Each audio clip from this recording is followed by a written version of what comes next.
we arrived at Maduro's compound at 1:01 a.m. Eastern Standard Time, or 2:01 a.m. Caracas local time, and the apprehension force descended into Maduro's compound and moved with speed, precision, and discipline towards their objective, and isolated the area to ensure the safety and security of the ground force while apprehending the indicted persons.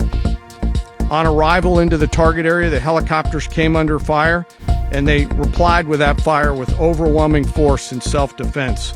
One of our aircraft was hit, but remained flyable, and as the president said earlier today, all of our aircraft came home, and that aircraft remained flyable during the rest of the mission. Maduro and his wife, both indicted, gave up and were taken into custody by the Department of Justice, assisted by our incredible U.S. military with professionalism and precision, with no loss of U.S. life. After securing the indicted persons, the force began to prep for departure. Helicopters were called in to exfiltrate the extraction force, while fighter aircraft and remotely piloted aircraft provided overhead coverage and suppressive fire. There were multiple self-defense engagements as the force began to withdraw out of Venezuela.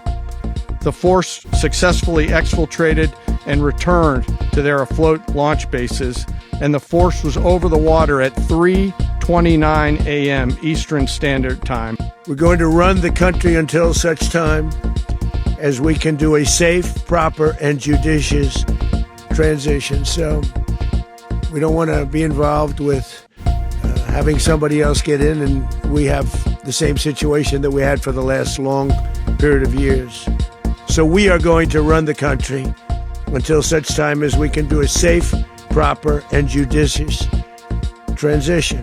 And it has to be judicious, because that's what we're all about. We want peace, liberty, and justice for the great people of Venezuela, and that includes many from Venezuela that are now living in the United States and want to go back to their country. It's their homeland. We can't take a chance that somebody else takes over Venezuela that doesn't have the good of the Venezuelan people in mind. We've had decades of that. So we're going to stay until such time as we're going to run it, essentially, until such time as a proper transition can take place. The US operation that removed Nicolas Maduro from power was an extremely fast escalation. However, it took place after years of confrontation between Washington and Caracas. Maduro himself has been under US Treasury sanctions since at least 2017, and in 2025 he was charged on drug trafficking related charges in the Southern District of New York. Most of these allegations have to do with a case known as the Narcos Sobrinos.